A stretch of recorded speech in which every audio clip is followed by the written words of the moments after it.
શ્રીમદ્ ભગવદ્ ગીતા અધ્યાય 11 શ્લોક 54 ભક્તયા તુ અનન્યા શક્યઃ અહમ એવં વિધઃ અર્જુન જ્ઞાતુમ દ્રષ્ટુમ ચ તત્વેન પ્રવેષ્ટુમ ચ પરંતપ.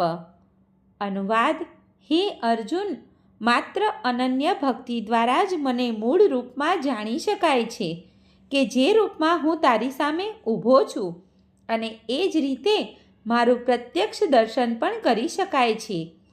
કેવળ આ જ રીતે તું મારા વિશેના જ્ઞાનના રહસ્યોને પામી શકીશ. ભાવાર્થ: ભગવાન કૃષ્ણને કેવળ અનન્ય ભક્તિયોગ દ્વારા જ સમજી શકાય છે.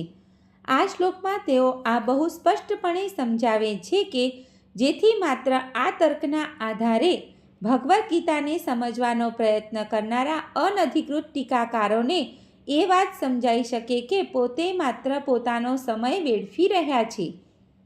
કૃષ્ણ માતા પિતા સમક્ષ પ્રથમ ચતુર્ભુજ સ્વરૂપે પ્રગટ થયા અને તરત જ પછી દ્વિભુજ સ્વરૂપમાં કેવી રીતે પરિવર્તિત થઈ ગયા એ કોઈ જાણી શકતું નથી. વેદ અધ્યયનથી કે તાર્કિક તર્ક દ્વારા આ બાબતોને સમજવાનું અત્યંત અઘરું છે.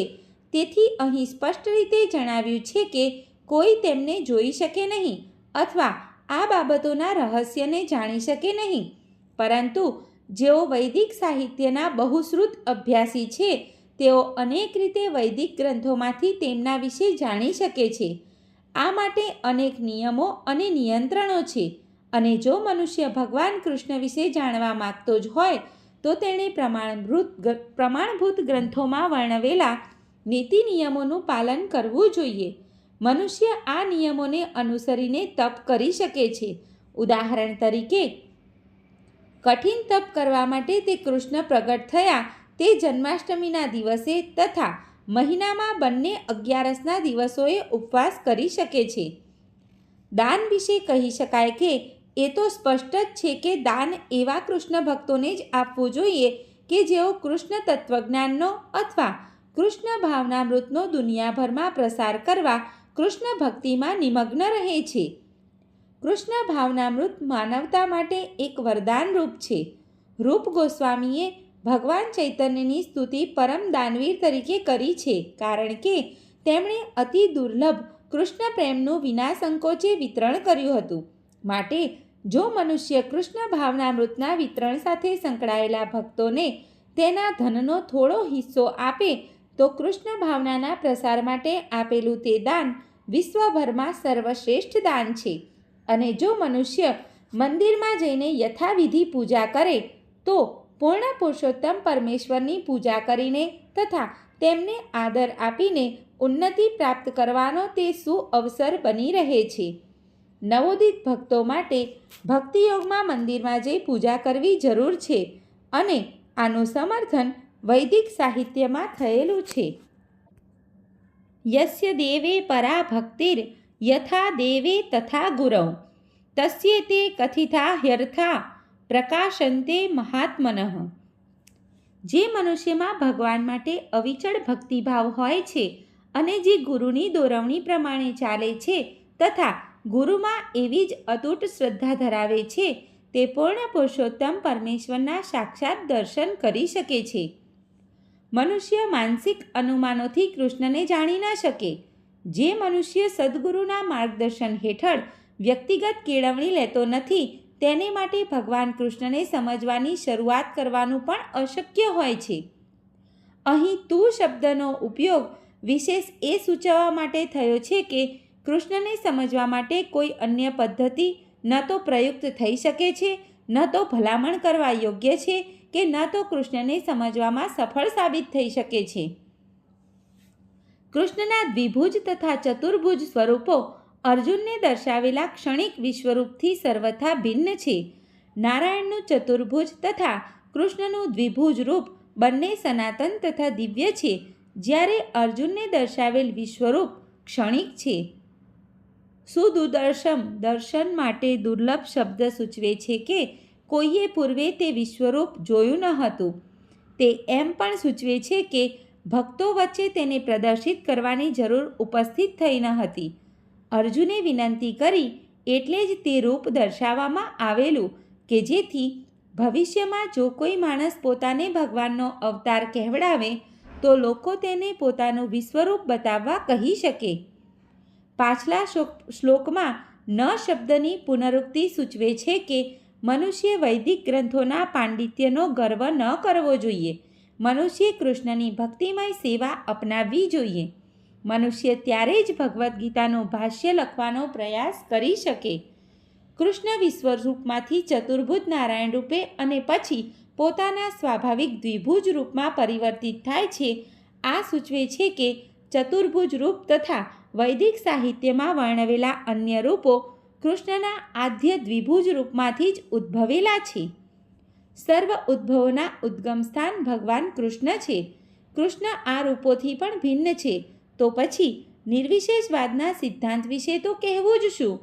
કૃષ્ણના ચતુર્ભુજ રૂપના સંબંધમાં સ્પષ્ટપણે કહેવામાં આવ્યું છે કે કૃષ્ણનું સર્વાધિક એકરૂપ ચતુર્ભુજ સ્વરૂપ એ મહાવિષ્ણુના નામથી પ્રસિદ્ધ છે અને કારણાર્વ સાગરમાં તે શયન કરે છે અને તેમના શ્વાસ પ્રશ્વાસમાંથી અનેક બ્રહ્માંડો બહાર નીકળે છે તથા પ્રવેશે છે. તે પણ ભગવાનના વિસ્તાર છે. બ્રહ્મ સંહિતામાં જણાવ્યા પ્રમાણે જેમના શ્વાસ લેવાથી જ જેમની અંદર અસંખ્ય બ્રહ્માંડો પ્રવેશે છે અને નિશ્વાસથી બહાર નીકળે છે તે મહાવિષ્ણુ ભગવાન કૃષ્ણના અંશ છે. તેથી સર્વ કારણોના કારણ ગોવિંદ કૃષ્ણને હું ભજું છું. માટે મનુષ્યે નિર્ણાયક તરીકે કૃષ્ણના સાકાર રૂપને પૂર્ણ પુરુષોત્તમ પરમેશ્વર તરીકે પૂજવા જોઈએ. કારણ કે તેઓ જ સચ્ચિદાનંદ રૂપે સ્વરૂપે છે. તેઓ જ વિષ્ણુના સર્વ રૂપોના ઉદ્ભવ સ્થાન છે. તેઓ જ અવતારોના સર્વ રૂપોના કારણરૂપ છે અને તેઓ જ આદ્ય પૂર્ણ પુરુષોત્તમ છે, જેનું સમર્થન ભગવદ્ ગીતામાં પણ થયું છે. જ્ઞાનથી ભરપૂર સનાતન આનંદમય દિવ્ય સ્વરૂપવાળા ભગવાન કૃષ્ણને હું સાદર નમસ્કાર કરું છું. હું તેમને આદર આપું છું કારણ કે તેમને જાણવાનો અર્થ છે વેદોને જાણી લેવા. આથી તેઓ પરમ ગુરુ છે. વળી કહ્યું છે કે કૃષ્ણો વૈ પરમ દૈવતમ.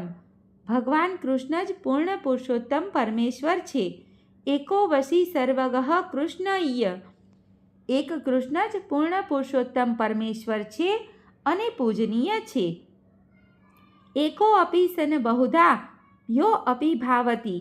ભગવાન કૃષ્ણ એક જ છે પરંતુ તેઓ અનંત રૂપે તથા અંશ વિસ્તારોના રૂપે પ્રગટ થાય છે. બ્રહ્મ સંહિતા કહે છે કે ઈશ્વર પરમ કૃષ્ણ સચ્ચિદાનંદ વિગ્રહ અનાદિર આદિર ગોવિંદ સર્વ કારણ કારણમ. ભગવાન કૃષ્ણ જ પૂર્ણ પુરુષોત્તમ પરમેશ્વર છે અને તેમનો દેહ સનાતન તેમજ જ્ઞાન અને આનંદથી ભરપૂર છે. તેમનો કોઈ આદિ નથી કારણ કે તેઓ સર્વ વસ્તુઓમાં આદ્ય છે. તેઓ સર્વ કારણોના કારણરૂપ છે. અન્યત્ર પણ કહ્યું છે કે પરમ બ્રહ્મ એક વ્યક્તિ છે. તેમનું નામ કૃષ્ણ છે અને તેઓ કેટલીક વાર આ પૃથ્વી પર અવતરે છે. એવી જ રીતે શ્રીમદ્ ભાગવતમમાં ભગવાનના સર્વ પ્રકારના અવતારોનું વર્ણન જોવા મળે છે અને આ યાદીમાં કૃષ્ણનું નામ પણ છે. પરંતુ ત્યારે કહેવામાં આવે છે કે કૃષ્ણ ઈશ્વરના અવતાર નથી પરંતુ પોતે સ્વયં પૂર્ણ પુરુષોત્તમ પરમેશ્વર છે. એ જ રીતે ભગવદ્ ગીતામાં ભગવાન કહે છે કે મત્તઃ પરંતરં ન અન્યત. ભગવાન કૃષ્ણ તરીકેના મારા સ્વરૂપથી બીજું કશું જ શ્રેષ્ઠ નથી. તેઓ ભગવદ્ ગીતામાં જ કહે છે કે હું સર્વદેવોના ઉદ્ભવ સ્થાનરૂપ છું અને કૃષ્ણ પાસેથી ભગવદ્ ગીતા શ્રવણ કર્યા પછી અર્જુન પણ તેનું આ પ્રમાણે સમર્થન કરે છે કે પરમ બ્રહ્મ પરમ ધામ પવિત્રમ પરમમ ભવાન. હવે હું સારી પેઠે સમજી ગયો છું કે આપ જ પરમ સત્ય પૂર્ણ પુરુષોત્તમ પરમેશ્વર છો અને આપ જ દરેક વસ્તુના આશ્રય સ્થાન છો. તેથી કૃષ્ણએ અર્જુનને દર્શાવેલું વિશ્વરૂપ એ ઈશ્વરનું મૂળ રૂપ નથી. કૃષ્ણ રૂપ જ ઈશ્વરનું મૂળભૂત રૂપ છે.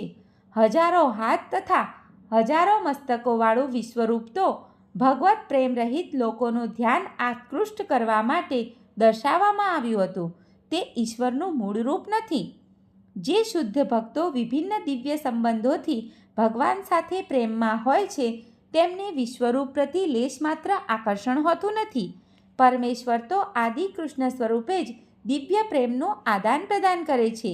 તેથી કૃષ્ણ સાથે અંતરંગ મૈત્રી સંબંધ ધરાવતા અર્જુનને માટે આ વિશ્વરૂપ રુચિકર ન હતું, બલકે તે ભયાનક જણાયું. કૃષ્ણના નિત્ય સખા અર્જુન દિવ્ય દ્રષ્ટિ ધરાવતા જ હોવા જોઈએ. તે કોઈ સાધારણ મનુષ્ય નહોતા. તેથી અર્જુન વિશ્વરૂપ દ્વારા મોહમુગ્ધ થયા ન હતા. જે લોકો સકામ કર્મો દ્વારા પોતાની ઉન્નતિ સાધવામાં કાર્યરત હોય છે તેમને આ વિશ્વરૂપ અદ્ભુત લાગે, પરંતુ ભક્તિપરાયણ ભક્તોને તો કૃષ્ણનું દ્વિભુજ રૂપ જ અત્યંત પ્રિય હોય છે. સર્વે મિત્રોને દીપ્તિ જોશીના જય શ્રી કૃષ્ણ.